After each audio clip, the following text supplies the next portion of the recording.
तो है गाइस, आप सभी लोगों का स्वागत है मेरे उचिहा clan Hindi anime explanation channel पे। आज से हम आप सभी लोगों के लिए एक नया एनिमे कवर करने वाले हैं।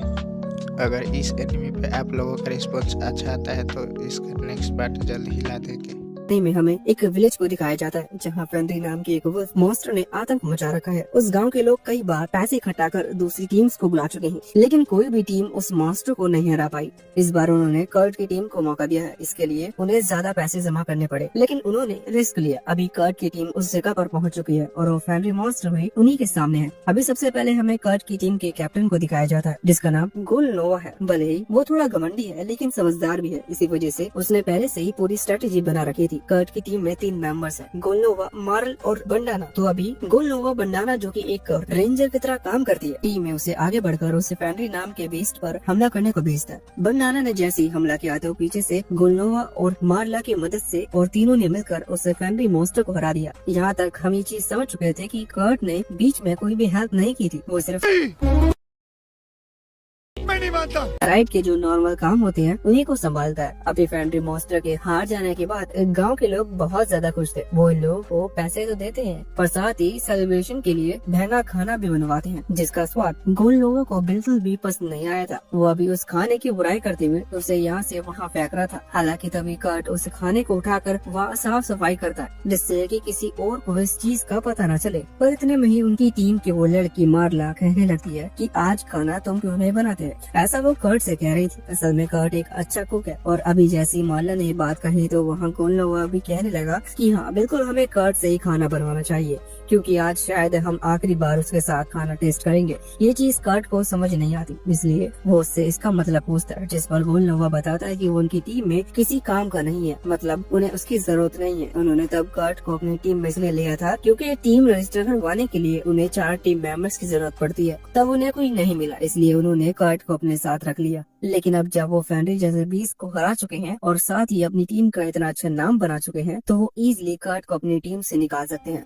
और उसकी जगह किसी अच्छे मैजिशियन को टीम में रख सकते हैं, जिससे उनकी टीम और ज्यादा स्ट्रॉन्ग हो जाएगी। अभी कर्ट को इस बात पर यकीन नहीं हो रहा था, क्योंकि अचानक उसके साथ ऐसा किया जा रहा है। पर वहीं दूसरी तरफ मार्ला और उस दूसरी लड़की बंडाना के चेहरे पर स्माइल थी, मतलब एक इविल स्माइल। इसका यही कारण है क्योंकि उन्हें कर्ट के जाने से कोई फर्क नहीं पड़ रहा। वो खुद यहाँ कर्ट की डिसरिस्पेक्ट कर रही थी। हालांकि कर्ट जानता है कि इस टीम से निकल जाने के बाद उसका कोई फ्यूचर नहीं है, इसलिए वो अपने ईगो को साइड में रखकर गोलनोवा से रिक्वेस्ट करता है कि वो उसे उसकी टीम से ना निकाले। लेकिन गोलनोवा उसके पेट पर लात मारते हुए उसका मजाक उड़ाने लगता है और कहता है कि अब तो वो फैसला कर चुका है, इसलिए अब कुछ नहीं हो सकता। ये सुनने के बाद कर्ट भी वहाँ से चला गया था। अगले सीन में हम देखते हैं कि वो एक गाड़ी लेकर एक सिटी पहुँचता है। अभी कर्ट के हाथ में बस कुछ सिक्के थे, क्योंकि उसके पास पैसे भी खत्म हो चुके हैं। पहले ही उसे ज्यादा पैसे नहीं दिए जाते थे और अब तो उसे टीम से भी निकाल दिया गया। वैसे वहीं दूसरी तरफ वो टीम जिसमें कर्ट काम करता था, वैसे उसका नाम ब्लाजिंग ड्रैगन पेंग है। उस टीम को डबल एस रैंक टीम में प्रमोट कर दिया गया है। हालांकि हमें उनसे ज्यादा कुछ लेना देना नहीं है,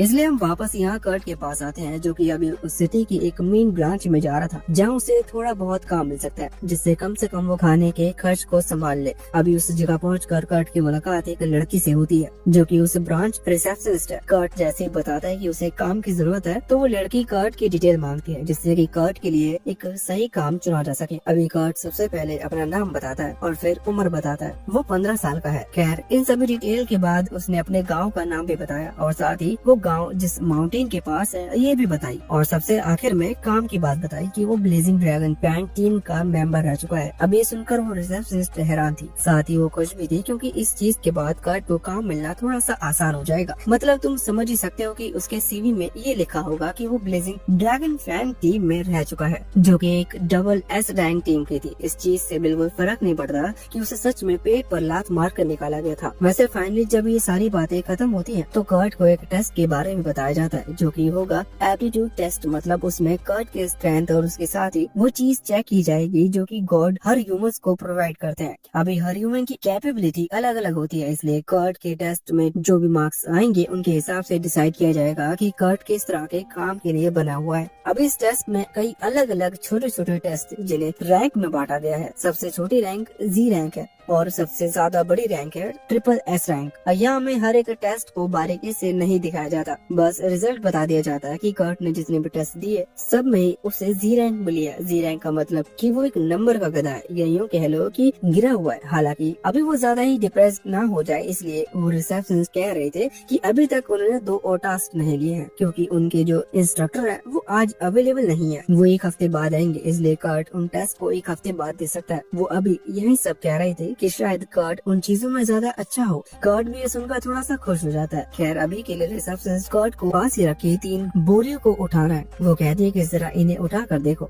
अगर तुम इन्हें उठा पाते हो तो तुम्हें कंस्ट्रक्शन का काम दिया जाएगा। कर्ट तुरंत वहाँ जाता है और जैसे ही सबसे ऊपर रखी बोरी को टच करता है तो महसूस करता है कि उसकी जो एनर्जी है वो बस बोरी के अंदर ट्रांसफर हो रही है। हालांकि कर्ट के लिए अभी भी उस बोरी को उठा पाना बहुत मुश्किल हो रहा था। यहाँ भी कर्ट ने अपना पूरा जोर लगा दिया था, तब जाकर वो उस बोरी को हल्का सा उठा पाया। वैसे भले ही अब कुछ भी हो, लेकिन उसने बोरी को इतना उठा लिया था कि उसे काम मिल सके। अचानक ही वो रिसेप्शनिस्ट तुरंत ही उसे एक और काम ऑफर करती है। पास का ही एक दूसरा विलेज है जहाँ का जो वर्कर है, मतलब वो आदमी जिसे उस गाँव के लोगों ने चुना है, उस गाँव की कंस्ट्रक्शन को संभालने के लिए उसे एक आदमी की हेल्प चाहिए गांव के बाहरी दीवारों को रिपेयर करने में। कर्ट ने जैसे इस जॉब के बारे में सुना तो तुरंत ही उसने जॉब को एक्सेप्ट कर लिया और अगले सीन में सीधा उस जगह पर पहुंच पड़ा। हम देखते हैं कि वो कंस्ट्रक्शन वाला आदमी विनलैंड सागा के थॉरफिन का बहुत बड़ा फैन है। यहाँ उसमें लुक्स तो सेम थे पर साथ ही उसका मोटो भी सेम ही है, ही हैज नो वर्कर्स, क्योंकि अभी उसने सिर्फ कर्ट को ही बुलाया है पूरा काम संभालने के लिए। दीवार जो है वो पूरी तरह से रिपेयर्ड, मतलब उसे फिर से खड़ा करने की जरूरत नहीं, बस बाहरी तरफ से उसमें सीमेंट लगाना है, जो कि थोड़ा मुश्किल काम है। इसी वजह से उसे उम्मीद थी कि कोई अट्टा कट्टा आदमी आएगा, लेकिन उस रिसेप्शनिस्ट ने एक 15 साल के बच्चे को यहाँ भेज दिया। हालांकि कैपेबिलिटी पर शक न करते हुए वो कर्ट को एक चांस देने का डिसाइड करता है और कर्ट को वहाँ पास रखी सीमेंट की बैरल्स बताता है जिनमें कर्ट को सीमेंट निकाल कर दीवार पर लगाना है। कर्ट अभी उससे पूछता है कि क्या वो उस सीमेंट में अपनी माना एनर्जी का इस्तेमाल कर सकता है, क्योंकि ये चीज ज्यादा अच्छी रहती है और दीवार को ज्यादा स्ट्रॉन्ग बनाती है। लेकिन कर्ट ने जब ये बात कही कि क्या वो इसमें अपनी एनर्जी यूज कर सकता है, तभी उस कंस्ट्रक्शन वाले आदमी ने बात को बदलते हुए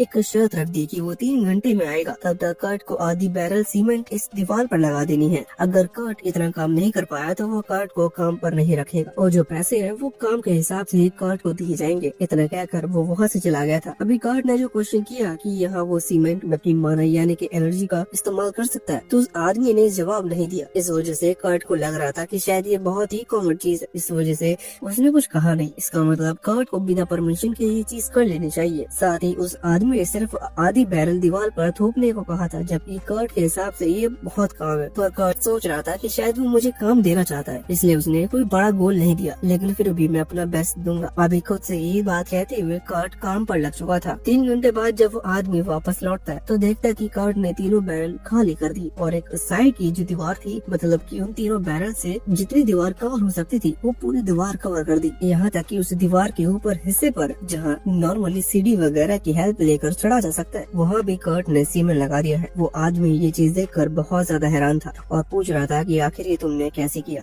जिस पर कर्ट कहता है कि उसने एक स्टिक की हेल्प ली सीमेंट ऊपर तक पहुँचवाने के लिए। हालांकि अभी वो आदमी इस चीज से हैरान है कि कर्ट ने 3 के 3 बैरल खाली कैसे कर दिए। वैसे अब इसके पीछे रीजन जो भी हो, पर कर्ट ने कमाल कर दिया। इस वजह से वो आदमी कर्ट से पूछता है कि क्या कर्ट आगे भी काम कंटिन्यू करेगा और वो कब तक इस काम को पूरी तरह से खत्म कर सकता है, जिस पर कर्ट कहता है कि उसे 1 हफ्ते का समय चाहिए। आदमी के लिए ये टाइम परफेक्ट था, क्योंकि उसने तो इससे ज्यादा एक्सपेक्ट किया था। अभी उसके पास जितने पैसे थे वो तुरंत ही कर्ट को निकाल कर दे देता है और कहता है कि काम खत्म होने के बाद मैं बाकी पैसे भी तुम्हें दे दूंगा। कर्ट तो उतने ही पैसों में खुश हो जाता है, क्योंकि इस काम में उसके हिसाब से ज्यादा खतरा नहीं है, जबकि ब्लेजिंग ड्रैगन फैंग टीम के साथ वो खतरनाक मॉन्स्टर के पीछे जाता था जहाँ जान जाने का खतरा था। और उसके वो दोस्त भी ऐसे थे कि अगर उसकी जान जा रही होगी तो वो उसे बचाएंगे भी नहीं। इतने ज्यादा खतरे के बाद भी तब कर्ट को ज्यादा पेमेंट नहीं मिलती थी। अभी दीवार पोत कर उसे ज्यादा पैसे मिले हैं। कर्ट ने काम एक्सेप्ट कर लिया था और अगले दिन तक जमकर काम किया। अभी 3 दिन में ही उसने पूरा काम खत्म कर दिया था। मतलब वहाँ जितने भी वो दीवार थी सीमेंट से कवर हो चुकी थी। वही आदमी नहीं बल्कि गाँव के जितने भी लोग गाँव से बाहर जाते वो भी इन दीवारों को देखकर हैरान हो जाते, क्योंकि काम बहुत ही ज्यादा परफेक्टली हुआ है। अभी वो आदमी कर्ट के पास आता है और उससे कहता है कि उसे कल से काम पर आने की जरूरत नहीं। इसका कारण ये है कि कर्ट ने पूरा काम खत्म कर दिया है, इसलिए अब वो आकर करेगा ही क्या। वैसे यहाँ वो आदमी सोच रहा था कि इस तरह के काम को SS रैंक में भी सबमिट किया जा सकता है, फिर भी कर्ट को एज अ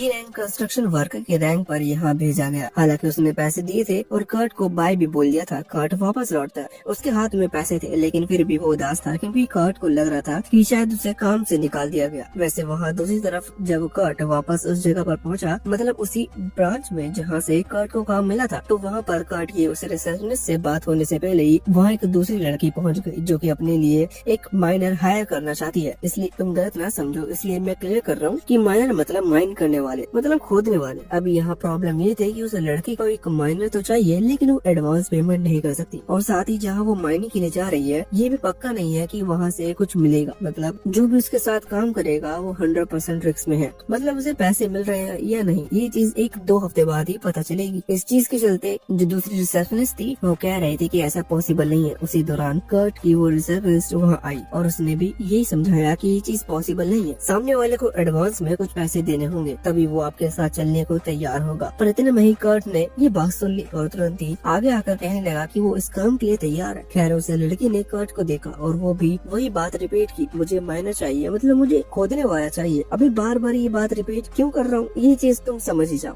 तो उस लड़की का मतलब यही था कि कर्ट जैसा लड़का दोनों ही काम नहीं कर सकता, इसी वजह से उसे एक मस्कुलर आदमी चाहिए जो दिन रात काम कर सके। हालांकि अभी उस रिसेप्शनिस्ट का वही जवाब था कि वो एक ऐसा आदमी ढूंढ कर ला देंगे, लेकिन इसके बदले उसे 10 सिल्वर कॉइन चाहिए जो कि वो लड़की नहीं दे सकती। इसी वजह से आखिर में उसे कर्ट को ही साथ लेकर जाना पड़ता है। अभी कर्ट उस लड़की के साथ चला गया था। इधर वो रिसेप्शनिस्ट कह रही थी कि कर्ट बहुत ही अच्छी पर्सनैलिटी का लड़का है, तभी उसने हाँ कर दी, वरना इस तरह के काम लेने में बहुत ही ज्यादा रिस्क है। खैर इतने में ही उसे वो रिसीप्ट मिलती है जो कि कर्ट के पहले वाले काम की थी। कर्ट ने जिस वॉल को रिपेयर किया वो एक बड़ा प्रोजेक्ट था, उसके लिए और लोगों की भी जरूरत पड़ती, या फिर एक सिंगल पर्सन से काम वो करवाया जाता तो वो भी एक लंबा समय तक चलता। लेकिन कर्ट बहुत ही जल्दी काम खत्म करके आ गया, जिसकी वजह से कर्ट का जो पेमेंट मिली वो बहुत कम थी, और जो रिमेनिंग पेमेंट है वो उस ब्रांच में भेजी गई है जो कि कर्ट को आगे मिल जाएगी। वो पेमेंट थी टोटल 200 गोल्ड कॉइन। ये चीज देखकर वो रिसेप्शनिस्ट अभी बहुत ज्यादा हैरान थी। अभी वो इतनी ज्यादा हैरान हो चुकी थी कि वो पीछे हटी और गलती से उन्हीं बोरियों पर गिर गई जिन्हें कर्ट उठाने की कोशिश कर रहा था। ऐसा होने के बाद उसने नोटिस किया कि उन बोरियों के अंदर रेत नहीं भरी हुई है। बाद में उसे पता चला कि ये बस खास तरह की बोरी है जिन्हें मैजिक चेक करने के लिए यूज किया जाता है। अगर हम इसे सिंपल लैंग्वेज में समझे तो ये इस तरह से कि इन बोरियों के अंदर जो चीज है वो मैजिक से रिएक्ट करती है। मतलब सामने वाला एक मैजिशियन लेवल का बंदा होना चाहिए, मतलब जिसके अंदर मैजिक पावर हो, तभी ये बोरियां रिएक्ट होंगी। और अगर ये रिएक्ट होती है तो सामने वाले पर्सन की एनर्जी पर डिपेंड करता है कि कितनी भारी होगी। मतलब जितनी ज्यादा ताकतवर आदमी होगा उसे इन बोरियों को उठाने में उतनी ही ज्यादा प्रॉब्लम होगी। अब ये चीज और जानने के बाद वो रिसेप्शनिस्ट और ज्यादा हैरान हो चुकी थी। वैसे फाइनली अब सीन सीधा कर्ट पर आता है जो कि उस लड़की यानी कि अपनी नई बॉस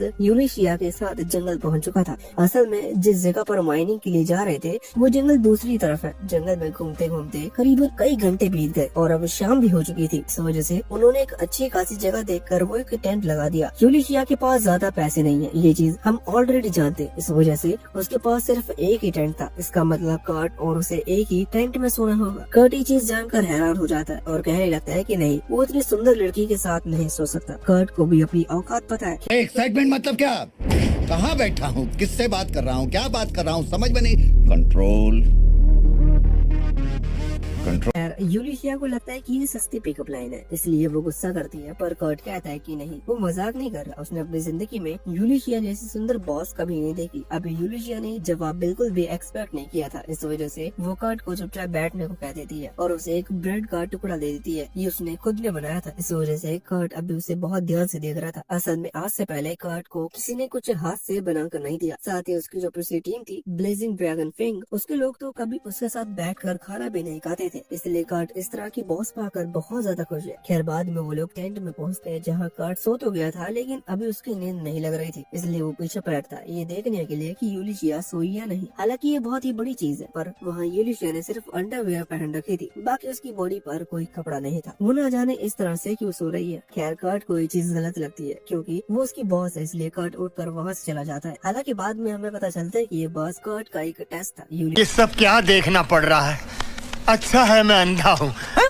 यूलिशिया अभी जग रही थी। उसने सिर्फ ऐसा इसलिए किया क्योंकि वो कर्ट का कैरेक्टर चेक करना चाहते। मगर कमाल है, 100% रिस्क लेकर उसने ये कैरेक्टर चेक कर लिया। वैसे अब जो भी हो, कर्ट ने टेस्ट पास कर लिया था, इसलिए वो भी सो गई और कर्ट भी बाहर जाकर सो गया। सुबह जब यूलिशिया की नींद खुली तो उसने देखा कि कर्ट पूरी रात बाहर सोया था। साथ ही कर्ट ने न जाने कब रात को यूलिशिया के कोट की एक बटन ठीक कर दी। अभी यूलिशिया यही सोच रही थी कि इस तरह का इनोसेंट बच्चा क्या इस तरह के खतरनाक माइनिंग जैसे काम में ठीक रहेगा। मतलब क्या उसे सच में कर्ट को अपने साथ ले जाना चाहिए। पर उसके पास भी कोई और चारा नहीं था। उसके पास पैसे नहीं है और उसे इस हफ्ते 10 गोल्ड कॉइन की जरूरत है, क्योंकि भले ही माइनिंग में कुछ निकले ना निकले, लेकिन गवर्नमेंट को 10 गोल्ड कॉइन देने होंगे एज अ टैक्स, क्योंकि वो एक माइनर है। और साथ ही उसके ऊपर शायद कोई लोन वगैरह भी हो। अभी वो कर्ट को जगाती है और कहती है कि हमारे पास ज्यादा समय नहीं है, इसलिए हमें आगे बढ़कर खोदना शुरू करना चाहिए। जिस पर कर्ट कहता है कि नहीं, ऐसे भी कहीं पर खोदने से उन्हें क्रिस्टल नहीं मिलेंगे। ये सुनकर यूलिशिया पूछने लगती है कि फिर हमें क्या करना चाहिए। तो कर्ट कहता है कि आप चिंता मत करो, मैं आगे बढ़कर देखता हूँ, अगर मुझे कुछ मिलता है तो मैं जरूर बताऊंगा। कर्ट वहाँ से थोड़ी ही दूर गया और एक बड़ा सा स्टोन लेकर आ गया। स्टोन किसी काम का नहीं था, इसलिए यूलिशिया हैरान थी। पर कर्ट ने जैसे उस स्टोन को बीच से तोड़ा तो यूलिशिया देखती है कि अंदर तो क्रिस्टल है। वो देखकर हैरान थी। कर्ट कह रहा था कि क्रिस्टल न जाने कितने में बिकेगा, लेकिन एक इस तरह के बहुत सारे क्रिस्टल जमा कर लिए जाएं तो हम इजीली कुछ गोल्ड कॉइन कमा सकते हैं। वो लोग वहाँ से आगे बढ़े और कर्ट ने कई सारे स्टोन कलेक्ट कर लिए थे, जिनके अंदर से उसने क्रिस्टल निकाल लिए थे। कर्ट कह रहा था कि अगर उन क्रिस्टल को एनर्जी यानी कि अपनी माना पावर के साथ इन्फ्यूज करके मैजिक क्रिस्टल में ट्रांसफॉर्म कर दिया जाए तो ये और ज्यादा महंगे बिकेंगे। अभी कर्ट का ये आइडिया तो परफेक्ट था, लेकिन यूलिशिया जानती कि पूरी सिटी में ऐसा काम 10 ही लोग कर सकते हैं जो कि इस काम को पूरा कर सकते हैं, लेकिन वो लोग भी बहुत पैसे लेंगे, इसलिए इस आइडिया का कोई फायदा नहीं। पर इतने में ही कर्ट ने एक क्रिस्टल उठाकर अपने हाथ के बीच में रखा और एनर्जी के थ्रू उसे एक मैजिक क्रिस्टल में ट्रांसफॉर्म कर दिया। ये चीज देखकर यूलिशिया बहुत ज्यादा हैरान थी, क्योंकि उसने ये चीज एक्सपेक्ट नहीं की थी। हालांकि अब कर्ट अपने काम में लग जाता है और उन सभी क्रिस्टल को मैजिक में ट्रांसफॉर्म कर यूलिशिया को वो दे देता है। यूलिशिया फैसला करती है कि उन क्रिस्टल को जाकर सील करेगी। अभी शाम हो चुकी थी, इसलिए उसे अभी की अभी निकलना चाहिए। यह कहकर वो वहाँ से चली जाती है और कर्ट वहीं रुकने का फैसला करता है, क्योंकि यूलिशिया उन क्रिस्टल को बेचकर वहीं आ जाएगी और ये लोग फिर से काम करना शुरू करेंगे। ऐसे इस वजह से क्योंकि इन्हें जल्द से जल्द 10 गोल्ड कॉइन जमा करने हैं। अभी के लिए सीन सीधा यूलिशिया पर आता है, जो कि नेक्स्ट डे सिटी पर पहुंच चुकी थी। वो पहले एक ऐसी जगह पर आती है जहाँ फॉरेन क्रिस्टल को सील किया जा सकता है। वहाँ जो गार्ड था वो यूलिशिया से पूछता है कि वो इन क्रिस्टल को कहाँ से लाई और वो है कौन, जिस पर यूलिशिया को अपनी थोड़ी आइडेंटिटी बतानी पड़ती है और एक पेंडेंट भी दिखाना पड़ता है, जिसका मतलब था कि वो पहले रॉयल फैमिली के लिए सर्व कर चुकी है और अभी एक एडवेंचर की तरह अपनी लाइफ मैनेज कर रही है। खैर, इस तरह से क्रिस्टल को सील कर पाना बहुत मुश्किल है, इसलिए यूलिशिया ने वहाँ क्रिस्टल ना बेचकर अपने एक दोस्त के पास जाने का फैसला किया। वो दोस्त उन क्रिस्टल को खरीद सकती है। यूलिशिया उसकी शॉप पर पहुंची और उसने एक क्रिस्टल एज अ स्पेल उस लड़की को दिखाया। वो लड़की दूर से देखती है और कहती है कि इस क्रिस्टल के बदले मैं तुम्हें 10 सिल्वर कॉइन दे सकती हूँ। अभी यूलिशिया के लिए ये कॉइन बहुत थे, क्योंकि उन क्रिस्टल को कर्ट और उसने बहुत ही आसानी से ढूंढ लिया था और कर्ट ने अभी वो जल्दी उन्हें मैजिक क्रिस्टल में ट्रांसफॉर्म किया, इसलिए यूलिशिया के हिसाब से 10 सिल्वर कॉइन बहुत होंगे। अचानक ही जब वो लड़की नजदीक जाकर उस क्रिस्टल को देखती है, मतलब उस स्पेल वाले क्रिस्टल को, तो हैरानी से उसकी कीमत बढ़ाते हुए 10 गोल्ड कॉइन कर देती है। वो सिर्फ अभी उस सैंपल कॉइन के 10 गोल्ड कॉइन देने को तैयार थी। इसका रीजन ये है कि एक मैजिक क्रिस्टल को उसके अंदर से निकालने वाली मैजिक एनर्जी के कारण खरीदा और बेचा जाता है। तो अभी जब उसने दूर से उस क्रिस्टल को देखा तो उससे ज्यादा एनर्जी नहीं निकल रही थी, लेकिन पास आकर पता चला कि इसका रीजन ये था कि जिसने भी उस क्रिस्टल को मैजिक पावर से इन्फ्यूज किया, उसने इतनी बारीकी से ये काम किया था कि उस मैजिक क्रिस्टल के अंदर से एनर्जी लीक नहीं हो रही। इस वजह से बाहर से एनर्जी नहीं देखी जा सकती, जबकि अंदर उसमें बहुत ज्यादा मैजिक एनर्जी स्टोर्ड है। अभी यूलिशिया के पास करीबन 50 मैजिक क्रिस्टल थे, जिनके बदले उसके दोस्त ने टोटल टेबल पर 500 गोल्ड कॉइन्स रख दिए। यूलिशिया को देखकर बहुत ज्यादा हैरान थी, लेकिन वो इतनी ज्यादा हैरान है ये चीज अपनी फ्रेंड के सामने शो नहीं करती। खैर, अभी उसकी फ्रेंड उस पेमेंट के बदले यूलिशिया से 2 डिमांड करती है। पहली चीज कि यूलिशिया उसकी दुकान के अलावा ये मैजिक क्रिस्टल कहीं और नहीं बेचेगी, क्योंकि अगर मार्केट में इतने हाई मैजिक पावर वाले मैजिक क्रिस्टल बनने लगे तो गवर्नमेंट को ये चीज बिल्कुल भी पसंद नहीं आएगी। दूसरी डिमांड ये थी कि यूलिशिया को उस पर्सन के बारे में जिसने इन क्रिस्टल को बनाया। हालांकि यूलिशिया ऐसा करने से मना कर देती है क्योंकि ये कर्ट की पर्सनल आइडेंटिटी और वो बिना कर्ट के परमिशन की ये चीज किसी और को नहीं बता सकती। अब ये सुनकर उसकी दोस्त उससे कहने लगती है कि मैं तुम्हारी सीनियर हूँ, इसलिए तुम्हें तो मेरी बात माननी होगी क्योंकि ये एक ऑर्डर है। असल में वो जो उसकी दोस्त है वो एक कर्ट मेज है, जो कि पहले जब यूलिशिया रॉयल फैमिली के लिए काम करती थी तो यूलिशिया के सीनियर रैंक पर थी। अभी यूलिशिया ये बात सुनकर कहती है कि अब मैं रॉयल फैमिली के लिए काम नहीं करती, इसलिए तुम मेरी सीनियर नहीं हो। जिसके बाद उसके दोस्त को भी हार माननी पड़ती है, इसलिए वो ज्यादा रिक्वेस्ट नहीं करती। अब इसके बाद यूलिशिया वहाँ से सीधा उस मेन ब्रांच में पहुँच चुकी थी जहाँ से उसे कर्ट मिला था। अभी यूलिशिया के पास पूरे 500 गोल्ड कॉइन है जिन्हें वो इजिली अपने पास रख सकती है, लेकिन वो कर्ट के साथ धोखा नहीं करेगी, इसलिए वो 499 गोल्ड कॉइन्स कर्ट के अकाउंट में जमा करवाने का सोचती है। साथ ही उसे रिसेप्शनिस्ट से वो कर्ट के बारे में थोड़ी डिटेल मांगती है, जबकि रिसेप्शनिस्ट खुद उससे कर्ट के बारे में पूछ रही थी क्योंकि उसे खुद कर्ट की ज्यादा नॉलेज नहीं है। अभी उसे बस इतना पता है कि कर्ट किसी गांव से है और कर्ट पहले ब्लेजिंग ड्रैगन फैन टीम का मेंबर आ चुका है। बस इसके अलावा वो कुछ नहीं जानती कि आखिर कर्ट इतना स्पेशल कैसे है। वैसे अब यूलिशिया भी इतनी नॉलेज लेकर वापस वही जंगल में कर्ट के पास लौट आई थी, जहाँ पहुंचकर वो देखती कि कर्ट ने एक लकड़ी का एक घर तैयार कर लिया है, जबकि उसे बस गए हुए एक दिन बीता था। वो हैरानी से कर्ट से पूछती है कि आखिर कर्ट ने ऐसा कैसे किया, तो कर्ट बताता है कि ये चीज उसके गांव में बहुत नॉर्मल है, इस तरह के घर कोई भी बना सकते हैं। साथ ही कर्ट पहले भी ये चीज बोल चुका था कि उसके गाँव में माइनिंग बहुत ही नॉर्मल चीज है, इसी वजह से वो इजिली क्रिस्टल को ढूंढ पाया था। वैसे इसके बाद अब सीन चेंज होकर ब्लेजिंग ड्रैगन फैंग टीम पर आता है, जो कि अभी एक मॉन्स्टर से फाइट कर रहे हैं। खैर यहाँ पर उनकी हालत अभी बहुत ही खराब है क्योंकि वो मॉन्स्टर ज्यादा ताकतवर साबित हुआ। असल में प्रॉब्लम ये थी कि गोलनोवा उससे लड़ रहा था और इस बीच उसे थोड़ी चोट आ गई, जो कि हील करना जरूरी है, लेकिन हीलिंग मैजिक सिर्फ मार्ला को आता है, जो कि खुद भी अभी उस मॉन्स्टर को रोकने में मदद कर रही है। अभी उन्हें हेल्प चाहिए थी। गोलनोवा तुरंत ही पूछता है कि क्या उसे चौथे मेंबर को फायर मैजिक यूज करना नहीं आता, जिस पर वो चौथा मेंबर खुद ही चिल्लाकर कहने लगता है कि तुमने तो कहा था कि तुम खुद भी फायर मैजिक इस्तेमाल करना जानते हो। अभी इन्हें लड़ाई के मैदान में इस तरह से बहस करता हुआ देख बंडाना हंसते हुए मन में सोच रही थी कि ये टीम जल्दी खत्म हो जाएगी। वैसे यहाँ से सीन सीधा शिफ्ट होकर वापस कर्ट और यूलिशिया पर आता है। अभी अगला दिन शुरू हो चुका था। वो दोनों आमने सामने बैठे हुए थे क्योंकि यूलिशिया कर्ट को अभी अपनी उसी दोस्त के बारे में बता रही है जिसे उसने क्रिस्टल सेल किए थे। यहाँ वो उनकी कीमत तो कर्ट को नहीं बताती, बस दूसरी बात बताती है जो कि हमें तब नहीं बताई गई थी। असल में यूलिशिया की वो दोस्त जो कि रॉयल फैमिली के लिए एज अ कर्ट मेज भी काम करती है, उसने तब ऑफर दिया था कर्ट के लिए। यूलिशिया ने कर्ट की आइडेंटिटी नहीं बताई थी, लेकिन फिर भी उस लड़की ने ऑफर दिया है कि अगर कर्ट मतलब कि जो भी यूलिशिया की मदद कर रहा है वो पर्सन चाहे तो वो उसे रॉयल फैमिली में एक लैबोरेटरी के अंदर एक जॉब दिलवा सकती है, जो कि एज ए नॉवल की तरह होगी। मतलब कर्ट को एक नॉवल की तरह ट्रीट किया जाएगा, साथ ही उसे पैसे भी बहुत अच्छे मिलेंगे। ये कर्ट के लिए एक अच्छी अपॉर्चुनिटी है। इसी वजह से यूलिशिया ने भी ये बात अपने तक नहीं रखी और यहाँ आकर कर्ट को पूरी बात बता दी। खैर कर्ट मना कर देता है और कहता है कि नहीं,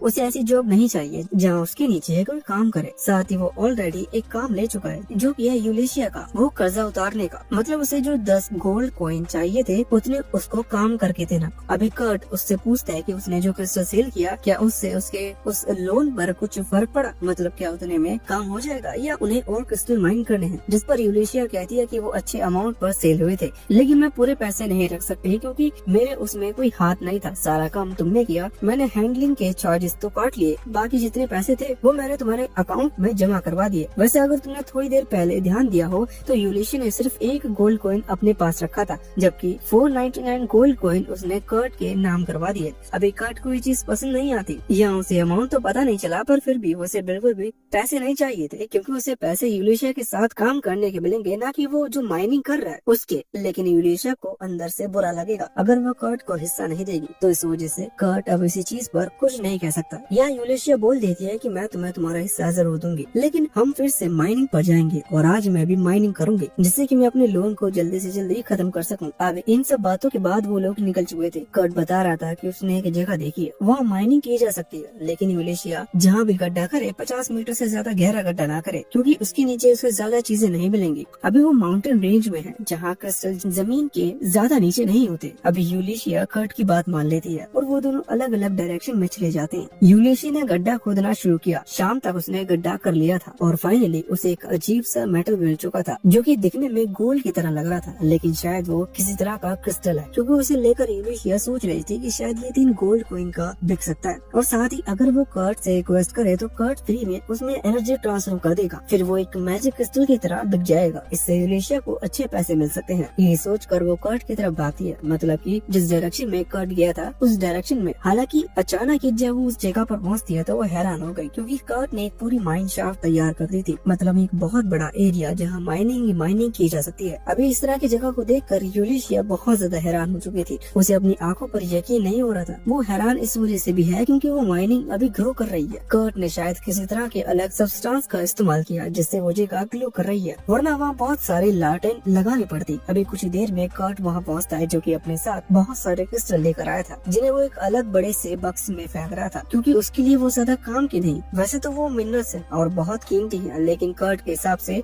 वो वेस्ट है। ये चीज देखकर यूलिशिया हैरानी से पूछती है कि आखिर तुमने इन्हें अलग क्यों रखा है, जिन्हें वो एक अलग से बड़े से बक्से में फेंक रहा था, क्योंकि उसके लिए वो ज्यादा काम के नहीं। तो कर्ट कहता है कि मेरे काम की नहीं है, मैं किसी और मिनरल को ढूंढ रहा हूँ। हालांकि यूलिशिया हैरानी से पूछने लगती है कि आखिर ये मिनरल काम की कैसे नहीं है, क्योंकि भले ही गोल्ड जितने महंगे ना हो लेकिन ये प्लेटिनम से ज्यादा महंगे बिकते हैं। साथ ही वो पूछने लगती है कि आखिर कर्ट किस मिनरल को ढूंढना चाहता है, जिस पर कर्ट नाम लेता है ओशकन का। ये ना जाने किस तरह का मिनरल होता है, पर यूलिशिया के हिसाब से ये बहुत ही ज्यादा रेयर है, मतलब इसका मिलना बहुत ही ज्यादा मुश्किल है। कर्ट कहता है कि हाँ ऐसा तो है, पर अगर मेहनत की जाए तो इसे ढूंढा जा सकता है। कर्ट की नॉलेज के हिसाब से जमीन में अगर बहुत बड़ा गड्ढा खोदा जाए तो इजीली मिनरल को ढूंढा जा सकता है। ये सुनते ही यूलिशिया समझ गई कि कर्ट ने ये आगे एक बहुत गहरा गड्ढा करा है, जिस पर कर्ट बताता है कि हाँ, वो कहता है कि अगर वो उस मिनरल को ना भी ढूंढ पाया तो वो बाद में गड्ढे को कवर कर देगा, जिससे कि किसी और व्यक्ति को प्रॉब्लम ना हो। वैसे अभी इसके बाद इन्होंने अपना काम शुरू कर दिया था, जिससे इन्होंने इतना लंबा रास्ता तय किया जो कि जिस टाउन से ही आए हैं उस टाउन से एक दूसरे टाउन तक को कनेक्ट कर सकता है। इसी चीज का फायदा उठाते हुए यूलिशिया भी वहाँ उस रास्ते को ऑफिशियली यूज करने की परमिशन दे देती है, मतलब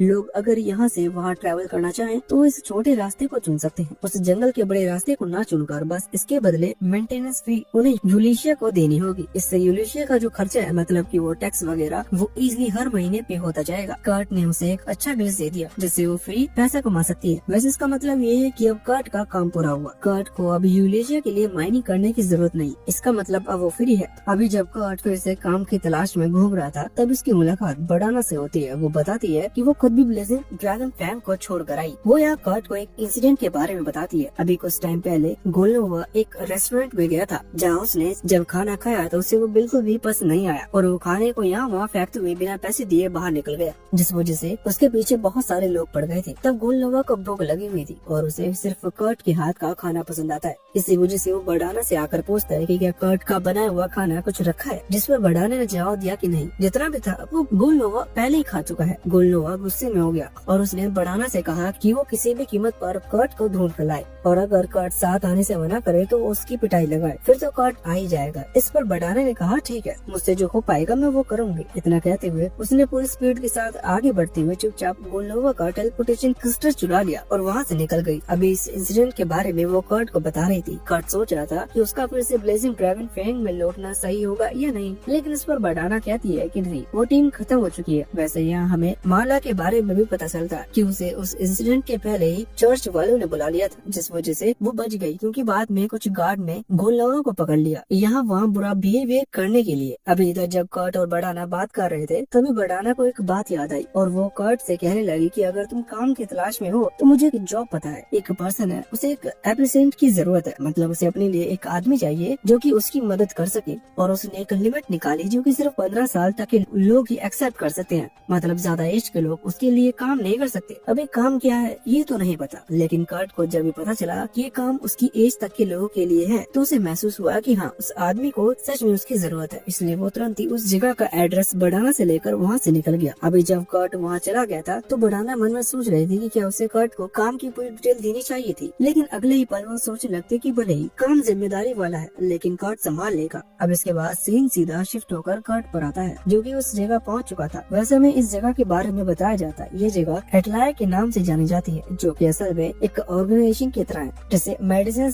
मैजिक शूट्स या फिर मैजिकल आइटम्स बनाने के लिए एक खास नोबल परमिशन मिली है। इसी वजह से तब बढ़ाना कह रही थी कि ये बहुत जिम्मेदारी वाला काम है। खैर कर्ट को जब ये बात पता चली कि वो एटलायर के लिए काम कर रहा है तो उसे भी अंदर से फील आई कि सच में वो आगे आ चुका है। वैसे अभी गेट नॉक करने के बाद एक लड़की सामने आती है और कर्ट का रिएक्शन बहुत शॉकिंग होता है क्योंकि वो लड़की अभी छोटी है, इसलिए कर्ट उसे मास्टर कह के बुलाएगा। हालांकि उस लड़की को लग रहा था कि वो एक एल्फ है, इसी वजह से कर्ट का एक ऐसा रिएक्शन आया। लेकिन कर्ट कहते है कि नहीं, वो बस शॉक हो गया था कि कहीं वही तो उसकी मास्टर नहीं। जिस पर वो लड़की कहती है कि नहीं, उसका नाम मिशेल है और वो यहाँ की मास्टर ओफेलिया की असिस्टेंट है। इसके बाद अब कर्ट उसे बताता है कि उसे मिस बडाना ने भेजा है यह काम के सिलसिले में, जो सुनकर मिशेल खुश हो जाती है और तुरंत ही कर्ट को लेकर अंदर जाती है क्योंकि काम बहुत ज्यादा पड़ा हुआ है। वो कर्ट को किचन में लेकर गई जहाँ बर्तन पड़े हुए थे और साथ ही वहाँ बहुत ही खतरनाक स्मेल आ रही थी क्योंकि ना जाने बर्तन कितने टाइम से धुले नहीं है। कर्ट को उन्हें देखकर झटका नहीं लगा बल्कि कर्ट को खुशी हुई क्योंकि फाइनली उसकी स्किल अब काम आएंगी। अचानक ही ओफेलिया मतलब की जो असली सिस्टर है उसकी आवाज आई जो कि मिशेल को बुला रही थी, इसलिए मिशेल कर्ट को काम समझाकर वहाँ से चली जाती है। अभी उसने यही सोचा कि काम बहुत मुश्किल है इसलिए कर्ट को बहुत समय लगेगा, लेकिन कर्ट इस तरह के काम का वहाँ ब्लेजिंग ड्रैगन फैंग के लिए बहुत काम कर चुका है, इसी वजह से उसे एक्सपीरियंस है, इसलिए उसने ये काम आधे घंटे में ही पूरा कर दिया। कर्ट को समझ में नहीं आ रहा था कि अब वो और क्या करे, इसलिए वो उसी रास्ते की तरफ बढ़ गया जहाँ मिशेल गई थी। अभी कर्ट को वहाँ एक दरवाजा दिखा। कर्ट ने जैसे गेट नॉक किया तो अंदर से एक लड़की की आवाज आई जो कि कर्ट को अंदर आने की परमिशन देती है। कर्ट देखता है कि उस लड़की ने ज्यादा कपड़े नहीं पहने। आइए देखते हैं, बैठचंद मजा आएगा। ये बस उस लड़की की एज करीबन कर्ट की जितनी थी। वहाँ वो लड़की कर्ट से कहती कि अगर तुम लेडी ओफेलिया को ढूंढ रहे हो तो वो बेसमेंट की तरफ गई है। कर्ट उस लड़के से माफी मांगता है और वहाँ से जाने लगता है। हालांकि अचानक ही उसकी नजर उस लड़की के पेट पर पड़ती है जहाँ एक अजीब सा निशान था, मतलब वो एक कर्स मार्क है। कर्ट कहता है कि क्या वो उस निशान के नजदीक देख सकता है, जिस पर वो लड़की परमिशन देती है और कर्ट नजदीक आकर उसके पेट को टच करता है। इससे कर्ट को पता चलता है कि वो एक कर्स मार्क है जो कि बहुत ही ज्यादा पॉइजनस है और वो इतने टाइम से बना हुआ है कि अब उस लड़की को वहाँ उस जगह पर दर्द होना भी बंद हो चुका है, मतलब उसकी बॉडी पेन फील ही नहीं कर सकती। ये चीज बहुत बुरी है, इसलिए कर्ट को थोड़ा सा बुरा लगता है। लेकिन अचानक ही उस लड़की के पेट से आवाज आती है जिसका मतलब उसे भूख लगी हुई थी। उस लड़की का चेहरा भी लाल हो चुका था। कर्ट कहता है कि चिंता मत करो, मैं तुम्हारे लिए एक हल्का फुल्का खाना बना कर लाता हूँ। इतना कहकर कर्ट वहाँ से चला गया। अभी कर्ट जब किचन में आया तब उसे याद आया कि उसने उस लड़की के पेट को टच किया जबकि उसने कुछ भी नहीं पहना था। ये बहुत वियर्ड सिचुएशन थी, इसलिए इस बारे में सोचते हुए अचानक वो स्कूल से टकराकर जमीन पर गिर पड़ा। वैसे यहाँ से सीन चेंज होकर यूलिशिया और उसके उस दोस्त पर आता है जिसे यूलिशिया ने क्रिस्टल बेचे थे। वैसे उस लड़की का नाम मिमोको है। अभी वो दोनों बात कर रहे थे कि वो क्रिस्टल कितने में बिकेंगे जो कि यूलिशिया ने अपने साथ लेकर आई। अभी हमें पता चलता है कि कर्ट ने जो बेकार क्रिस्टल जमा किए थे, मतलब जो क्रिस्टल कर्ट के हिसाब से कीमती नहीं है वो, और साथ ही वो अजीब सा मिनरल जो कि बहुत ज्यादा रेयर है जिसे कर्ट ने ढूंढ लिया था, वो दोनों कंबाइन करते हुए करीबन 50,000 गोल्ड कॉइन के बिकेंगे। ये सुनने के बाद यूलिशिया बहुत ज्यादा हैरान थी। उसे एक बहुत ही बड़ा झटका लगा था क्योंकि ये बहुत ही बड़ी अमाउंट है। खैर वो मिमोको से पूछती कि क्या हो अगर वो पर्सन जिसने इन्हें ढूंढा है वो सभी के सामने आ जाए, तो इस पर मिमोको जवाब देती है कि ये सही नहीं होगा। इस तरह के पर्सन को सीक्रेटली काम करना ही सूट करता है। अगर वो सभी के सामने आ गया तो कुछ लोग उसे लालच के चलते या तो किडनैप कर सकते हैं या जान से भी मार सकते हैं। अब इस चीज से यूलिशिया को भी कर्ट की चिंता होती है। इसी वजह से वो मिमोको को बता देते हैं कि मैं जिसकी बात कर रही हूँ वो पहले ब्लेजिंग ड्रैगन फैंग टीम का मेंबर रह चुका है। हालांकि उन और अगर तुम लोग नए हो तो सब्सक्राइब करो, वो जो लाल वाला बटन है उस पर फूट फेंक के मारो या फिर मोमबत्ती, मुझे नहीं पता, बस क्लिक हो जाना। लोगों ने उसे निकाल दिया था। इस पर मिमोको कहती है कि उस टीम का लीडर गुनलोवा अभी कुछ गार्ड्स के थ्रू पकड़ा गया क्योंकि वो टाउन में थोड़ी प्रॉब्लम क्रिएट कर रहा था, इसलिए वो लोग अब हमारे लिए प्रॉब्लम क्रिएट नहीं कर सकते। अभी के लिए उस लड़के को किसी ऐसे काम में लगाना होगा जहाँ वो सेफ रह सके। मैंने सुना है कि एटलायर वालों को किसी लड़की की तलाश है, अगर हम कर्ट को मना पाए तो वो वहाँ काम कर सकता है। अभी इन लोगों को नहीं पता कि कर्ट ऑलरेडी उस जगह के लिए काम कर रहा है। खैर सीन चेंज होकर वापस कर्ट पर आता है जिसने खाना रेडी कर लिया था। तभी वहाँ पर मिशेल और साथ ही उसके साथ एक दूसरी लेडी की एंट्री होती है जो कि और कोई नहीं बल्कि यहाँ की मास्टर ओफेलिया है। कर्ट उससे पूछता है कि क्या वही उनकी मास्टर है क्योंकि कर्ट बहुत ही लोगों से मिल चुका है यहाँ आने के बाद, जिस पर ओफेलिया कहती है कि हाँ वही है ओफेलिया। हालांकि कर्ट सबसे पहले उससे माफी मांगता है क्योंकि बिना उसके परमिशन के कर्ट ने वहाँ खाना बनाया, जिस पर ओफेलिया ने माफ कर दिया था। कर्ट बताता है कि उसने ऐसा इसलिए किया क्योंकि वही पास के कमरे में एक लड़की है जिसे भूख लगी हुई थी, इसी वजह से उसने खाना तैयार किया। उस लड़की के लिए ये सुनकर ओफेलिया हैरान थी। वो समझ गए थे कि कर्ट उस लड़की से मिला जिसकी बॉडी में पॉइजन है। वो कर्ट से कहती है कि कर्ट इस बारे में बाहर जाकर किसी को न बताए, जिस पर कर्ट ने भी प्रॉमिस कर दिया था।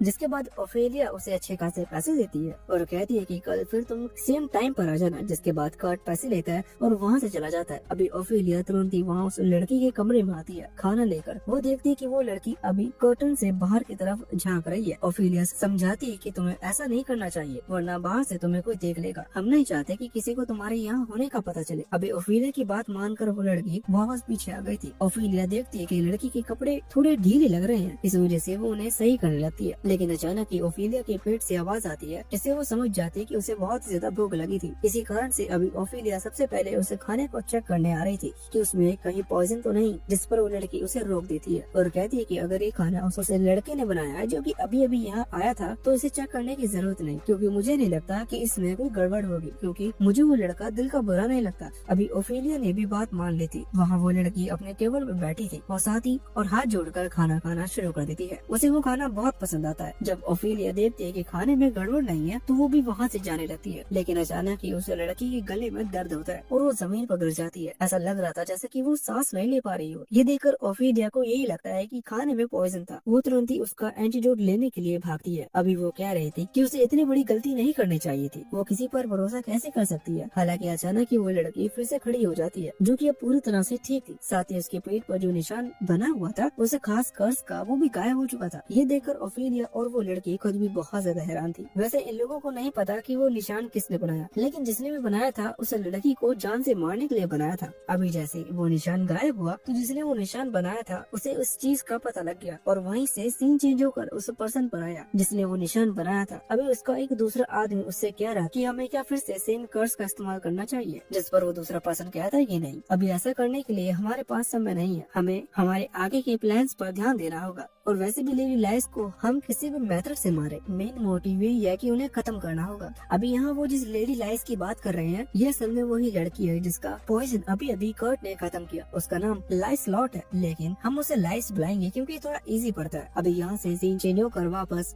ओफेलिया और लाइस पर आता है जो कि पिमोको से मिलने आए हुए थे। वहाँ पहुंचकर ओफेलिया देखते हैं कि पुरानी रॉयल फैमिली के मेंबर यूलेशिया भी आई है। अभी जब लाइस ने अपने सर की हुडी हटाई तो यूलेशिया और मिमोको दोनों ही अपने घुटनों के बल आते हुए उसे रिस्पेक्ट देने लगी, क्योंकि लाइस असल में इस किंगडम की थर्ड प्रिंसेस है। तो वही तीसरा व्यक्ति जो कि लाइस को जान से मारने की कोशिश कर रहा था, लेकिन उसकी आइडेंटिटी के बारे में अभी इन लोगों को बिल्कुल भी नहीं पता। लाइस भी यहाँ यूलेशिया और मिमोको से कहती है कि क्या वो लोग उसकी मदद करेंगे उस पर्सन का पता लगाने में, जिस पर वो दोनों ही हाँ करते हैं। लाइस भले ही एक प्रिंसेस है लेकिन सभी को एज ए फ्रेंड देखती है। इस वजह से कर्ट जैसे लड़के पर भी उसने आग बंद करके भरोसा कर लिया था। वैसे अभी ओफेलिया मिमोको और यूलेशिया को बताती है कि लाइस पर जिसे खास कर्ज मैजिक का इस्तेमाल किया गया था वो एक लड़के की वजह से हट चुका है और इस लड़के का नाम कर्ट। अभी कर्ट नाम सुनकर यूलेशिया और मिमोको दोनों ही बहुत ज्यादा हैरान थी। वो लोग पूछते हैं कि आखिर कर्ट ने ऐसा कैसे किया, तो इस पर ओफेलिया बताती है कि ये तो उसे भी नहीं पता, बस लाइस ने कर्ट का बना हुआ खाना खाया और अचानक इसकी बॉडी से वो कर्ज गायब हो गया। खैर अभी मेन बात ये है कि इन्हें किसी भी तरह से उस पर्सन को ढूंढना है जिसे वो कर्ज लाइस की बॉडी में इंजेक्ट किया था। देखा जाए तो लाइस एक प्रिंसेस है, इसलिए ये काम इतना ज्यादा आसान नहीं हो सकता। जिसने भी ये किया है उसके पास बहुत ज्यादा पावर है कि वो पैलेस में घुसकर इतना बड़ा कदम उठा पाया। अभी सारे सिचुएशन जान लेने के बाद मिमोको को 3 लोगों पर शक था। पहला सिनोवा जो कि एक जनरल है, दूसरा क्रिस्टन जो कि एक बिशप है और तीसरा इसिडोरा जो कि असल में थर्ड क्वीन है। ये तीनों ही पर्सन ऐसे हैं जिनके पास पूरी पावर है किसी भी तरह से प्रिंसेस के पास पहुंचकर उस खास कर्स पॉइजन को प्रिंसेस की बॉडी में इंजेक्ट करने की। लेकिन अब इन तीनों में से वो कौन है इस चीज का पता लगाना मुश्किल है। तीनों के पास ही कनेक्शन है लेकिन किसी पर भी डायरेक्टली शक नहीं किया जा सकता। हालांकि ओफेलिया यहाँ एक आइडिया निकालती है। वो कहती है कि हम एक चाल चल सकते हैं। वो बताती है कि अभी कुछ ही दिनों में लाइस 15 साल की हो जाएगी और ट्रेडिशन के हिसाब से वो एक अडल्ट हो जाएगी, इसलिए फिर उसे करीबन 1 साल के लिए ट्रेनिंग कैंप पर भेजा जा सकता है। अभी डिसाइड नहीं हुआ है कि वो ट्रेनिंग के लिए कहाँ जाएगी, इसलिए लोग प्लानिंग कर एक ऐसी फिक्शनल जगह बना सकते हैं जहाँ एक फिक्शनल पर्सन या यूँ कह लो कि इनका चुना हुआ पर्सन लाइस को ट्रेन करेगा। एक ऐसा पर्सन जिसका पहले का कोई रिकॉर्ड न हो, क्योंकि जो आदमी लाइस को मारना चाहता है अगर उसे फिर से लाइस पर हमला करना हुआ तो सबसे पहले वो उस मास्टर की इन्फॉर्मेशन निकालेगा, जिससे कि या तो वो मास्टर के साथ हाथ मिला पाए या फिर किसी तरह से उसके थ्रू लाइस पर अटैक कर पाए। इस चीज में उसे टाइम लगेगा क्योंकि जिस पर्सन को प्लान की सोच रहे हैं उसका कोई रिकॉर्ड नहीं होना चाहिए। अभी ऐसा एक पर्सन ढूंढना भी जरूरी था। इतने में ही यूलिशिया अपने पास से एक मैजिक क्रिस्टल निकाल कर दिखाती है। अभी ओफेलिया उसे देखकर हैरान थी, क्योंकि वो मैजिक क्रिस्टल बहुत ज्यादा अच्छी तरह से रिफाइन हुआ था। उसमें बहुत मैजिक एनर्जी है। खैर, जब वो उसके क्रिएटर के बारे में पूछती है तो यूशिलिया बताते हैं कि इस मैजिक क्रिस्टल को उसी लड़के ने बनाया है,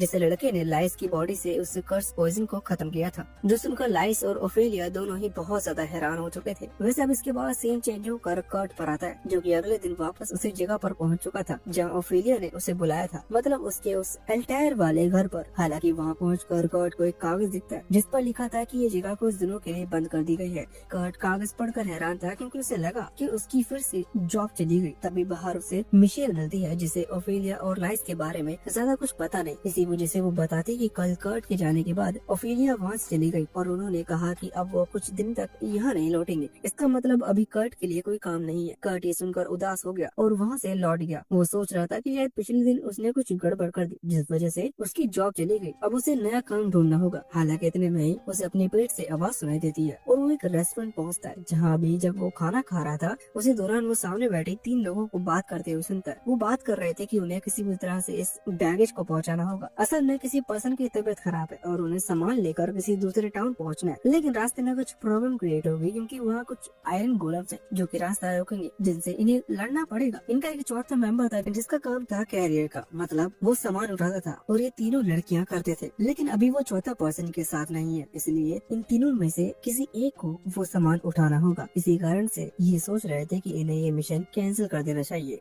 लेकिन मजबूरन कैंसिल करने पर भी फीस मिलेगी, जिस वजह से ये अपना डिसीजन नहीं बना पा रहे थे। हालांकि इतने में कर्ट वहाँ आकर ऑफर देता है कि वो कैरियर बनकर इनका सामान उठाने में उनकी मदद कर सकता है। हालांकि वहीं बैठी एक लड़की कहने लगती है कि तुम्हारी एज इतनी कम है, हम तुम्हें हमारे साथ नहीं ले जा सकते। पर इतने में ही उसका भाई उसके सर पर मारते हुए कहता है कि बोलो मत कि तुम्हारी एज भी इसी लड़के की जितनी है। वैसे अपनी बहन को मैनर्स सिखाने के बाद वो यहाँ कर्ट से माफी मांगते हुए कहता है कि लड़की, ये जॉब इतनी ज्यादा आसान नहीं होगी। हम नॉर्मल चीजों के साथ साथ आयरन गोलम को हंट करने का प्लान बना रहे हैं, जिसका वजन करीबन 200 किलो होता है। एक नॉर्मल कैरियर कभी इतना वेट नहीं उठा सकता। हमें कोई स्पेशल एबिलिटी वाला कैरियर चाहिए जो कि स्पेशल पार्ट्स उठाने में हमारी मदद करे। हालांकि अभी वो लड़का जब ये बात कर रहा था, इतने में कर्ट वहाँ आगे बढ़कर उस लड़के को उठाकर अपनी ताकत दिखाता है। कर्ट ये काम पहले भी कर चुका है, इसलिए उसे खुद पर कॉन्फिडेंट था। साथ ही वो यहाँ उस दूसरे ब्लॉन्ड हेयर वाले बैठे हुए लड़के को भी अपने दूसरे कंधे पर उठा लेता है, जिसका आर्मर के साथ वजन करीबन 150 किलो है। ऐसा कर कर्ट ने ये चीज प्रूव कर दी थी कि वो आसानी से इस मिशन को कर सकता है। अगले सीन में ये चारों निकल चुके थे। रास्ते में हम देखते हैं कि सबसे पहले वो आर्मर पहना हुआ लड़का खुद को इंट्रोड्यूस करता है। इसका नाम था कैन। उस दूसरे लड़के का नाम था जो कि सामुराई है, डेंजो, और उस लड़की का नाम था सीना। इनकी टीम में इन तीनों के ही काम अलग अलग है। ये बताते हैं कि इनका 4th मेंबर बिबिनो अभी बीमार था, उसे सर्दी लग गई है, वरना हर मिशन पर वही इनके साथ चलता। ये सुनकर कर्ट उन्हें शुक्रिया कहने लगा था, ये बोलते हुए कि आपका शुक्रिया कि आप मेरे जैसे एक ऑर्डिनरी लड़के को अपने साथ कैरियर बना के लाए। जो सुनकर वो तीनों भी हंसने लग जाते हैं। वैसे इसके बाद ये उस डंजन के पास पहुंचते हैं जहां से इन्हें कंटिन्यू करना है, मतलब रास्ता यहीं से होकर निकलेगा। लेकिन ये लोग उस गुफा की तरफ आगे बढ़ पाए इससे पहले ही कर्ट का पैर एक स्लाइम पर पड़ गया, जिससे वो दूर हटाने की कोशिश कर रहा था, लेकिन हटा नहीं पा रहा था। ये देखकर सीना कहती है कि तुम्हें उस बीस्ट को चाकू से मार देना चाहिए, फिर वो अपने आप ही तुम्हारा पैर से अलग हो जाएगा। अभी कर्ट जब ऐसा करने की कोशिश कर रहा था तो गलती से वो अपने पैर पर हिट कर लेता है, पर बाद में सीना वहाँ आकर उसकी मदद करती है और उस स्लाइम को अपने पैर से हटाती है। अभी बाकी लोग हंस रहे थे और कह रहे थे कि तुम्हें चिंता करने की जरूरत नहीं, अंदर फाइटिंग का काम है, वो हम लोग संभाल लेंगे, तुम्हें सिर्फ सामान उठाना है, इसलिए तुम बस उसका ध्यान देना। कर्ट ये चीज देखकर हैरान था, क्योंकि उसके पुराने टीममेट्स ऐसा नहीं थे। अगर कर्ट कोई गलती करता तो उसकी पिटाई हो जाती थी, लेकिन ये लोग उनसे अलग है। वैसे अभी लोग गुफा में आगे बढ़ चुके थे। अंदर आने के बाद कर्ट को दीवार पर कुछ चीज महसूस होती है। अभी वहाँ पर दीवार ग्लो कर रही थी, क्योंकि उन लोगों ने उन दीवारों पर एक खास तरीके का केमिकल छिड़का है जो कि ग्लो करता है। वैसे जब कर्ट को एक दीवार के पास कुछ महसूस हुआ तो उसके पास आकर उस दीवार पर चेक करने लगा कि आखिर वो चीज है क्या। लेकिन इतने में ही एक गॉब्लिन उन पर हमला कर देता है, जिसे देखते ही सीना ने अपने चाकू से उस पर हमला कर दिया और बाद में डैनियो ने आगे बढ़कर उस गॉब्लिन को मार दिया। इन्होंने उस एक अकेले गॉब्लिन को खत्म कर दिया था, लेकिन उसके मरते ही इन्हें बहुत सारी आवाजें सुनाई दी, जो कि असल में तो गॉब्लिन्स की है ही, लेकिन वो इतनी ज्यादा आवाजें हैं जिनसे इजीली बताया जा सकता है कि आगे जरूर एक गॉब्लिन कॉलोनी है, मतलब एक गॉब्लिन का बहुत बड़ा ग्रुप होगा। और बैड लक की बात यह है कि ये आवाजें अभी मेन एंट्रेंस से आ रही हैं, मतलब उसी जिस रास्ते से ये अंदर आए थे। अभी वो लोग समझ रहे थे कि इतने सारे गॉब्लिन से लड़ पाना बहुत मुश्किल होगा और चारों ही सेफ से निकल जाएं। ये चीज लगभग नामुमकिन सी है। पर वहाँ दूसरी तरफ कर्ट उसी दीवार के पास वापस आ चुका था, जिस दीवार के पास उसे कुछ अजीब महसूस हुआ था। कर्ट दीवार को टच करता है और उसे पता चलता है कि यहाँ एक सीक्रेट रास्ता है। सीक्रेट रास्ता मिलते ही कैन और डेंजो ऑर्डर देते हैं कि कर्ट और सीना उस रास्ते से जाएंगे जब तक वो यहाँ उन गॉब्लिन से लड़ेंगे। अभी ये सुनकर कर्ट तो तुरंत ही मना कर देता है, लेकिन सीना उसे जबरदस्ती वहाँ से लेकर चली जाती है। वहाँ अंदर आने के बाद अभी कर्ट कह रहा था कि तुम्हें लगता है कि वो गॉब्लिन से लड़ सकते हैं, उन्हें हमारी मदद की जरूरत है। जिस पर सीना कहती है कि तुम एक मामूली स्लाइम तक को नहीं मार पाए, अगर हम वहाँ रुकते तो उन पर बोझ बनते, इसलिए हमें यहाँ से आगे बढ़ना चाहिए। अभी कर्ट भी समझ रहा था कि सीना उन दोनों की मदद करना चाहती है, लेकिन उसे यहाँ से निकलवाने के लिए वो उसके साथ जा रही है। वहीं दूसरी तरफ कैन और डेंजो अभी बात कर रहे थे कि उन्होंने सही डिसीजन लिया कि नहीं, क्योंकि ये पक्की बात है कि यहाँ उनकी जान जा भी सकती है। हालांकि कैन कहने लगता है कि उसे उस चीज से कोई फर्क नहीं पड़ता, क्योंकि अगर वो सीना को बचाते हुए मारते तो ये एक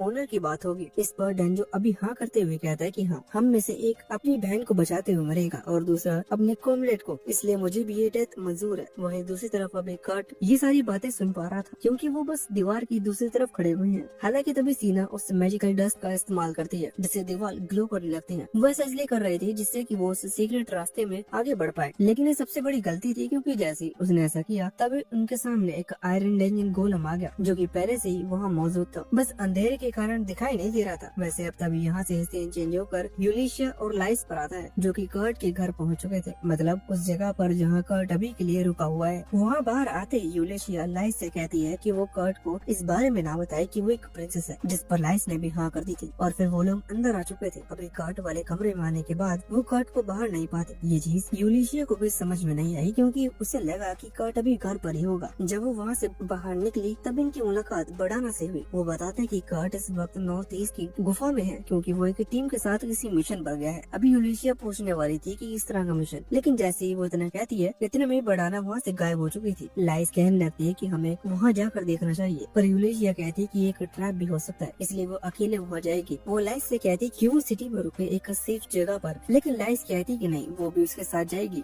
अभी यूलिशिया के पास जिम्मेदारी थी कि उसे लाइस को प्रोटेक्ट करना है, इसलिए लाइस को सिटी में अकेला छोड़ना गलत होगा। इसी कारण से उसने हाँ कर दी, लेकिन एक शर्त पर, और वो शर्त थी लाइस हमेशा यूलिशिया के साथ रहेगी, जिससे कि बीच में कोई प्रॉब्लम क्रिएट ना हो। इस पर लाइस ने भी हाँ कर दी थी। और अगले सीन में ये लोग सीधा उस गुफा पर पहुंच चुके थे, जहाँ भी आगे बढ़ते हुए लाइस को कर्ट की सेंट महसूस होती है और वो तुरंत ही आगे की तरफ भागने लगते हैं। अब इस गुफा की दीवारें बहुत ग्लो कर रही थी। इस चीज से ये बात क्लियर थी कि कोई ह्यूमन यहाँ जरूर आया है, और वो भी अभी अभी। साथ ही यहाँ उन्हें कुछ फुटप्रिंट्स भी दिखते हैं। लाइस तो देखते ही पहचान जाती है कि कर्ट के ही फुटप्रिंट्स हैं। अभी कुछ दूर और आगे बढ़ने के बाद इन्हें लड़ाई की आवाज सुनाई देती है, जिससे समझ जाते हैं कि अंदर वही टीम है जो कि कर्ट को अपने साथ लेकर आई थी। अभी यूलिशिया भी उस टीम की मदद करना चाहती थी, लेकिन उसने अपनी तलवार निकाल ली थी। साथ ही लाइस, जो कि मैजिक यूज कर सकती है, वो अपनी पावर से यूलिशिया की पावर को थोड़ा इंक्रीज करती है। और फिर वहाँ यूलिशिया अंदर एंटर कर कैन और डेंजो की मदद करने लगती है उन गॉब्लिन्स को हराने में। वैसे इसी दौरान सीन वापस से कर्ट और सीना पर आता है, जो कि अभी उस आयरन ड्रैगन गोलम के सामने थे। वैसे यहाँ जैसे जैसे लाइट इंक्रीज हुई वैसे वैसे इन्हें पता चला कि वहाँ एक आयरन ड्रैगन गोलम नहीं है, बल्कि वहाँ कई सारे आयरन ड्रैगन गोलम है। इससे प्रॉब्लम और ज्यादा बढ़ चुकी थी। अब सीना तो कह रही थी कि उसने बहुत बड़ी गलती कर दी इस मिशन को एक्सेप्ट कर, क्योंकि वहाँ डेनियो और कैन की जान भी खतरे में है और यहाँ ये लोग तो लगभग मरने ही वाले हैं। हालांकि कर्ट उसे वहीं पीछे खड़े रहने का कहता है और बोलता है कि तुम आगे मत बढ़ना, यहाँ की सिचुएशन मैं संभाल लूंगा। अभी सीना को यकीन नहीं हो रहा था कि जो आदमी एक स्लाइम को नहीं मार पाया, आखिर अचानक उसके अंदर इतनी हिम्मत कैसे आ गई। पर कर्ट वहाँ आगे बढ़ते हुए सबसे पहले एक आयरन ड्रैगन गोलम के अटैक को डोज करता है और बाद में उसकी पूंछ पर चढ़कर अपने एक छोटे से ड्रैगन से उसकी पूंछ को काट देता है। यहाँ से चीज क्लियर थी कि वो आयरन ड्रैगन गोलम आयरन का बना हुआ है, लेकिन उसकी जो बॉडी है, मतलब कि जो आर्मर की तरह बॉडी है, उस पर कई जगह पर ऐसे वीक पॉइंट्स है जिन पर अटैक करके उसे डिसमेंटल किया जा सकता है। न जाने कैसे, पर कर्ट को उन वीक पॉइंट्स का पता है। इसी वजह से उस ड्रैगन की पूंछ डिसमेंटल करने के बाद कर्ट ने सीधा उसका सर डिसमेंटल किया और साथ ही इसके बाद वो बाकी आयरन ड्रैगन गोलम्स के ऊपर छलांग लगाकर उन्हें भी डिसमेंटल करने लगा। अब इसी चीज से सीना बहुत ही ज्यादा हैरान थी। इतने में ही वहाँ यूलिशिया और लाइस की एंट्री होती है। यूलिशिया यूलिशिया भी अपनी आंखों पर यकीन नहीं कर पा रही थी, क्योंकि कर्ट जैसा कमजोर लड़के रहते हैं सारे पावरफुल गोलेम्स को हरा दिया। उसे एक लेजेंड की स्टोरी याद आती है। बहुत पहले एक आदमी था जिसके हर टेस्ट में जी लगे हुए थे, मतलब उसे हर टेस्ट में जी रैंक मिली थी। सिर्फ हार्वेस्टिंग ही ऐसी चीज थी जिसमें वो एस रैंक पर रहता था। अभी यूलिशिया कर्ट को उस लेजेंड से कंपेयर कर रही थी। वैसे इसके बाद अब लाइस की वहाँ एंट्री होती है, जो कि कर्ट को फिर से देखकर बहुत ज्यादा खुश है। अभी कर्ट यूलिशिया को देखकर खुश था। वो कहता है कि हमें वहाँ केन और डेंजो की भी मदद करनी होगी। वो गॉब्लिन से फाइट कर रहे हैं, लेकिन यूलिशिया बताती है कि उनकी जान खतरे से बाहर है, मतलब वो गॉब्लिन्स हार चुके हैं। कर्ट ये सुनकर बहुत खुश होता है। बाद में ये उन लोगों से जाकर मिलते हैं। अभी यूलिशिया बताते हैं कि कर्ट के लिए एक जॉब है, लेकिन कर्ट कहता है कि अभी वो इन लोगों के साथ एक दूसरे मिशन पर है। हालांकि लगभग मिशन खत्म हो चुका है, क्योंकि ये इस ड्रैगन की बॉडी को ही यहाँ ले जाने वाले हैं, और ये असल में सबसे बड़ा थ्रेट था जो कि अब खत्म हो चुका है। अब यूलिशिया बताती है कि उसके पास भी एक मिशन है, जिसे पूरा करने के बाद ये लोग सिटी लौटेंगे। वहाँ यूलिशिया चाहती है कि कर्ट एक बार फिर से टेस्ट लिया जाए। यहाँ वो इसी एप्टीट्यूड टेस्ट की बात कर रही थी जो कि कर्ट ने पहले दिया था जॉब लेने के लिए। वैसे अभी यहाँ मिशन पूरा हो जाने की वजह से सभी खुश थे, बस सीना का चेहरा थोड़ा सा उतरा हुआ था। खैर अगले सीन में हम देखते हैं कि कर्ट उस जगह पहुँचता है जहाँ उसे वो फिर से एप्टीट्यूड टेस्ट देना है। वहाँ उस रिसेप्शनिस्ट के साथ साथ कर्ट की मुलाकात मिमोको से होती है। मिमोको बताती है कि वो एक कर्ट मेज है और उसी ने ये टेस्ट फिर से करवाया है। कर्ट को भी ज्यादा चीज समझ में नहीं आती है, लेकिन वो चुपचाप टेस्ट दे देता है और पार्टी में चला जाता है। ये पार्टी डेंजो और कैन की तरफ से थी, क्योंकि उन लोगों ने मिशन इजीली पास कर लिया, जबकि ये बहुत ही खतरनाक मिशन था। अभी वहाँ सभी सेलिब्रेट कर रहे थे, सिर्फ सीना को छोड़कर। शायद उसे कर्ट की पावर देकर कुछ ज्यादा ही बड़ा झटका लगा है। खैर वहाँ दूसरी तरफ हम मिमोको और यूलिशिया को बात करते हुए देखते हैं। अभी कर्ट ने जो टेस्ट दिया था उसकी रिपोर्ट्स आ चुकी हैं। मिमोको बता रही थी कि नॉर्मली जो काम है उनमें कर्ट को बी रैंक या सी रैंक मिली है, लेकिन कुछ ऐसे काम है जिनमें कर्ट की रैंक बता पाना पॉसिबल नहीं। ऐसे केसेस में ट्रिपल एस केस में डाला जाता है। अगर नॉर्मल समझा जाए तो जी रैंक से लेकर डबल एस रैंक तक ये लोग मेजर कर सकते हैं, लेकिन डबल एस रैंक से ज्यादा पावर हो जाने के बाद जब ये लोग मेजर नहीं कर पाते तो ये उसे ट्रिपल एक्स घोषित कर देते हैं, मतलब इसकी कोई लिमिट नहीं है। अभी यूलिशिया ये चीज सुनकर कह रही थी कि ये तो अच्छा है कि इस टेस्ट को हमने लिया, जिससे ये चीज बाहर लीक नहीं होगी। पर इतने में ही वहाँ से रिसेप्शनिस्ट की एंट्री होती है, जो कि आते ही उनसे माफी मांगने लगती है, क्योंकि उसने सारी बातें सुन ली। खैर इसी के साथ ये पार्टी यहीं पर खत्म होता है। अगर इस तो यार बस आज के लिए सिर्फ इतना ही। अब अगर तुम लोग को वीडियो पसंद आई ना तो यार लाइक मारो, कर दो यार, तुम्हारे पैसे थोड़ी ना कट रहे हैं, कर दो। अब अगर तुम लोग नए हो तो यार सब्सक्राइब करो, वो जो लाल वाला बटन है उसके साथ मैरी गो राउंड खेलो या फिर टीपी टीपी टैप, मुझे नहीं पता, बस क्लिक हो जाना चाहिए। बाय।